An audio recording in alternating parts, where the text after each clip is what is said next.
नमस्कार दोस्तों, मेरा नाम अभिषेक है। आप देख रहे हैं आपका अपना चैनल सेटलमेंट टीवी। अगर अभी तक आपने चैनल को सब्सक्राइब नहीं किया तो नीचे आपको एक रेड कलर का सब्सक्राइब बटन दिखाई दे रहा होगा, उसको प्रेस कर लीजिएगा। उसके बगल में एक बेल आइकन भी होता है, उसको भी प्रेस कीजिएगा, जिससे कि मैं कोई भी वीडियो डालूँ सबसे पहले नोटिफिकेशन आपके पास पहुँच जाए। दोस्तों, बहुत सारे लोगों के मन में एक सवाल होता है, जैसे कि आपको थंबनेल पर भी दिख रहा होगा, कि क्या किसी लोन ऐप का लोन चुकाने के लिए दूसरी लोन ऐप से लोन लेना सही है या नहीं। ठीक है, ये एक सवाल है, बहुत कॉमन क्वेश्चन है, बहुत सारे लोगों के दिमाग में रहता है। ठीक है, आप में से बहुत सारे लोगों ने हो सकता है लोन लिया हो, बहुत सारे लोग एक लोन चुकाने के लिए हो सकता है दूसरी एप्लीकेशन से लोन लेने का मन बना रहे हो, तो वो लोग इस वीडियो को कंटिन्यू एंड तक वॉच कीजिएगा। बिल्कुल भी वीडियो को स्किप मत कीजिएगा, वरना कोई भी बात अगर आपसे मिस हो गई तो फिर आप बोलेंगे कि आपने पूरी बात हम आपकी ठीक से समझ नहीं पाए। ठीक है, तो यहाँ पर जितनी भी जानकारी दे रहा हूँ मैं, ये मेरे व्यक्तिगत राय है।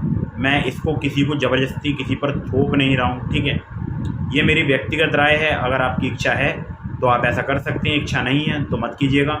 कोई ज़रूरी नहीं है कि आपको यही सिनेरियो फॉलो करना है जैसा कि मैं बता रहा हूँ। बस मेरी एक व्यक्तिगत राय है, जो कि मुझे अच्छा लगता है, या मुझे जो राय पसंद है, या जो मुझे समझ अब तक आया है इन लोन एप्लीकेशंस के बारे में या इन लोन्स के बारे में, तो वही मैं आपके सामने आज व्यक्त कर रहा हूँ। तो दोस्तों, सबसे पहली बात कि आपने किसी लोन एप्लीकेशन से अगर लोन लिया है तो आपने ये ज़रूर सोचा होगा कि मैं उस लोन को किस प्रकार चुकाऊंगा या रीपे करूंगा। ये आपने ज़रूर सोचा होगा, या आपने कभी बहुत ही अर्जेंट या इमरजेंसी सिचुएशन होने पर लोन ले लिया होगा। मतलब आपने ये सोचा ही नहीं होगा कि मैं इसको चुकाऊंगा कैसे। आपके पास एक बहुत ही बड़ी अर्जेंट सिचुएशन आ गई, मतलब कि गर्लफ्रेंड को कहीं शॉपिंग कराने ले गए, या कोई ऐसी इमरजेंसी आ गई, घर में ही कोई प्रॉब्लम हो गई, तो आपने लोन ले लिया। तो ऐसा लोन जब आप लेते हैं, जो कोई इमरजेंसी सिचुएशन में आपने लिया होता है, किसी परेशानी में लिया होता है, किसी मजबूरी बस आपने लिया होता है, तो ऐसे लोन को चुका नहीं पाते हैं आप, क्योंकि आप पहले प्लान नहीं करते हैं, आप यूं ही रैंडमली लोन ले लेते हैं। जब चुकाने की बारी आती है तो आपके पास पैसे नहीं होते हैं, क्योंकि आप जिस वक्त लोन अप्लाई कर रहे होते हैं उस वक्त आप अपना मंथली जो खर्चा है उसको आप मतलब उसके बारे में सोचते नहीं हैं, या आप ये नहीं सोचते हैं कि ये जो पैसे EMI के हैं ये मैं कैसे चुकाऊँगा। उसके बाद जब आप लोन टाइमली रीपेमेंट नहीं करते हैं तो आपके पास बहुत सारे कॉल्स आते हैं, जो भी एप्लीकेशन होती है फ्रीक्वेंटली कॉल्स आते हैं, बार बार कॉल्स आते हैं, इतना कॉल्स आते हैं कि लोग परेशान हो जाते हैं। ठीक है, मैं यहाँ पर फर्जी लोन एप्लीकेशन की बात नहीं कर रहा हूँ, उनका तो सिनेरियो ही अलग है, उस संबंध में मैं फिर कभी वीडियो बनाऊँगा, या हो सकता है अगर आप कमेंट करेंगे तो मैं जल्दी ही वीडियो बनाऊँगा। मैं उनकी बात नहीं कर रहा हूँ, मैं यहाँ पर जेन्युइन लोन एप्लीकेशंस की बात कर रहा हूँ, जो कि NBFC रजिस्टर्ड लोन एप्लीकेशंस हैं, या बैंक रजिस्टर्ड लोन एप्लीकेशंस हैं, या किसी NBFC या बैंक के बिहाफ पर वर्क करते हैं। मतलब कि कुल मिला के RBI से उनका कहीं ना कहीं लिंक है। तो मैं ऐसी लोन एप्लीकेशन की बात कर रहा हूँ। अब जब बार बार कॉल्स आते हैं तो लोग जो है वो फ्रस्ट्रेट हो जाते हैं, परेशानी बढ़ जाती है, क्योंकि लोन तो चुकाना ही पड़ेगा, क्योंकि आपने लिया है तो आपको देना पड़ेगा। अगर आप नहीं देंगे तो आप डिफ़ाल्टर बनेंगे, और डिफ़ाल्टर बन गए एक बार तो फिर लोन मिलने में बहुत समस्या आएगी, बहुत पापड़ बेलने पड़ेंगे, काफ़ी परेशानियों का आपको सामना करना पड़ेगा। ऐसे में बहुत सारे लोग क्या करते हैं कि किसी दूसरी एप्लीकेशन से लोन लेते हैं, पहली लोन एप्लीकेशन का लोन पे करने के लिए। तो ये सिनेरियो उनके लिए तो बहुत अच्छा है, जो लोग किसी जॉब पर हैं, जिनके पास एक मंथली इनकम आती है।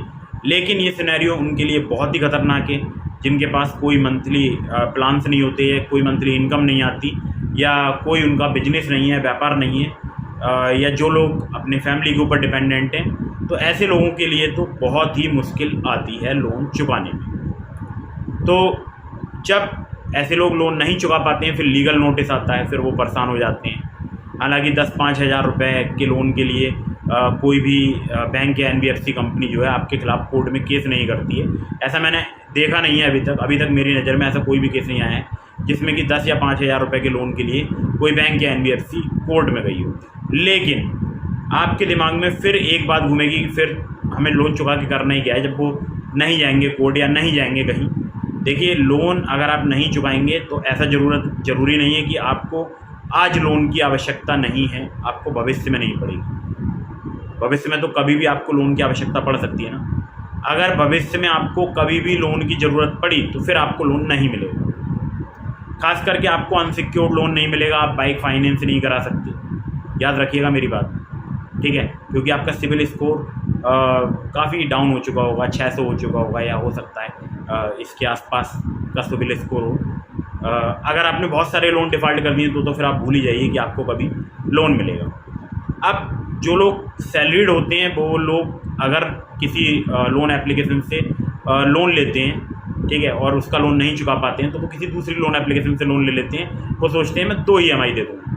तो ऐसा बिल्कुल ना करें, ऐसा बिल्कुल इसलिए ना करें क्योंकि 2 EMI देकर आप कोई बहुत बड़ा तीर नहीं मार रहे हैं, कोई आपने बहुत बड़ा काम नहीं कर दिया है कि आपने दूसरी एप्लीकेशन से भी लोन ले लिया है।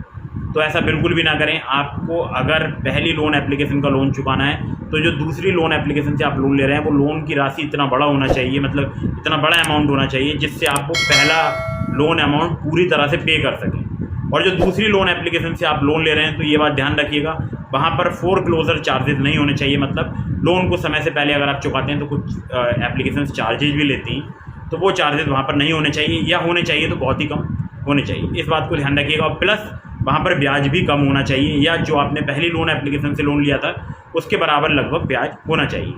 तो आपको क्या करना है, आपने जो दूसरी लोन एप्लीकेशन से लोन लिया उससे आपको पहली लोन एप्लीकेशन का लोन चुका देना है, और उसके बाद आपको प्लान करना है EMI हर महीने देने के लिए। अब आप EMI हर महीने देने के लिए जनरली कोई प्लान नहीं बनाते होंगे, लेकिन आज मैं आपको बता देता हूँ। अपनी सैलरी का 30 to 40%, मान लीजिए आपकी सैलरी 10,000 रुपये, तो उसका आप 3 से 4,000 रुपये ही EMI देने में जो है मतलब खर्च करें। ऐसा नहीं है कि 50-60%, 70% खर्च कर रहे हैं, फिर आप कहीं ना कहीं फाइनेंशियल बर्डन में आ जाएंगे और आपको समस्या हो जाएगी। ये बात ध्यान रखिएगा, नोट कर लीजिएगा कि 30 to 40% ही आपका EMI में जाना चाहिए। और कभी भी ये गलती मत कीजिएगा कि आपने कि दूसरी लोन एप्लीकेशन से लोन लिया तो पहली लोन एप्लीकेशन की आपने केवल EMI चुकाई।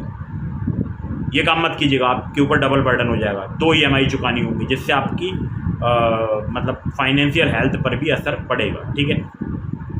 अब एक और बात आती है जो जिनके बारे में मैं पहले बात कर रहा था, जो जिनके पास कोई जॉब नहीं होती है या कुछ भी नहीं होता, और वो लोन ले लेते हैं मज़े मज़े में, घर वालों के ऊपर डिपेंड होके या अपने दोस्तों के, रिश्तेदारों के, या किसी दूसरे के ऊपर डिपेंड होकर लोन ले लेते हैं। तो एक बात मैं पहले ही क्लियर कर देता हूँ कि अगर आप बड़े लोन अमाउंट लेते हैं, मान लीजिए आपके दोस्तों के पास 1,000 रुपये तक के लोन चुकाने की क्षमता है, आपने ले लिया 2,000 का लोन, तो फिर आप मुसीबत में फंस जाएंगे, ठीक है। मैं आपको एक एग्जांपल बता रहा हूँ, कोई एक एक्चुअल फिगर नहीं बता रहा हूँ, ठीक है।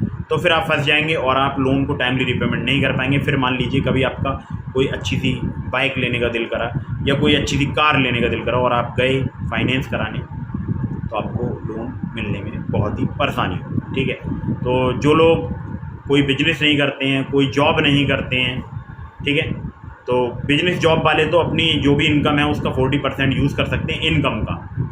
आप पहले समझिएगा, जो लोग जॉब करते हैं वो अपनी सैलरी का 40% यूज़ कर सकते हैं लोन चुकाने में, और जो लोग मतलब बिजनेस करते हैं वो अपनी जो इनकम है उसमें जो प्रॉफिट है, प्रॉफिट का 40%, ये बात ध्यान रखिएगा, बहुत सारे लोगों को समझ में नहीं आएगी। प्रॉफिट का 40% यूज़ कर सकते हैं 30 to 40% लोन EMI चुकाने में। और जिन लोगों के पास कोई भी इनकम का सोर्स नहीं है वो लोग कोशिश ये करें किसी अगली एप्लीकेशन से लोन ना लें, जो आपने पहले लोन ले रखा है उसको चुकाने के लिए एक बार अपने घर वालों से बात कर लें, अगर हो सके तो।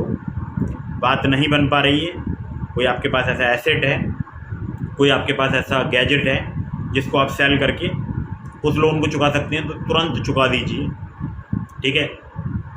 क्योंकि ये जो बर्डन जब बढ़ेगा ना, ब्याज पे ब्याज लगेगा और फिर लीगल नोटिस इशू होगा तो आप किसी परेशानी में आएंगे। उससे अच्छा ये है कि परेशानी से अभी बाहर निकल जाइए, अभी ज़्यादा बढ़िया आपके पास ऑप्शंस रहेंगे। अगर आप फ़िलहाल में ही आपका लोन जो है वो EMI जो है वो अभी टूटी हुई चल रही है, ठीक है। तो ये मेरा पर्सनल राय थी कि आपको किसी भी एक एप्लीकेशन का लोन किसी भी दूसरी एप्लीकेशन से चुकाना है तो पूरा चुकाना है। इतना लोन अमाउंट लीजिएगा दूसरी एप्लीकेशन से जिससे कि आप पहली लोन एप्लीकेशन का पूरा पे कर सकें। तो और बहुत ज़्यादा भी मत दीजिएगा कि आपको ज़रूरत है 10,000 आपको पे करना है और आपने ले लिया 50,000 रुपये, तो वो भी तो बर्डन आपके ऊपर एक्स्ट्रा ही पड़ेगा ना। तो इतना भी ज़्यादा मत लीजिएगा, इस बात को ध्यान रखिएगा। तो वीडियो अगर आपको पसंद आई हो तो उसको लाइक कर दीजिएगा, चैनल को सब्सक्राइब करना बिल्कुल मत भूलिएगा। मिलते हैं फिर किसी इंटरेस्टिंग वीडियो में, फिर किसी इंटरेस्टिंग टॉपिक के साथ। तब तक के लिए जय हिंद, वंदे मातरम।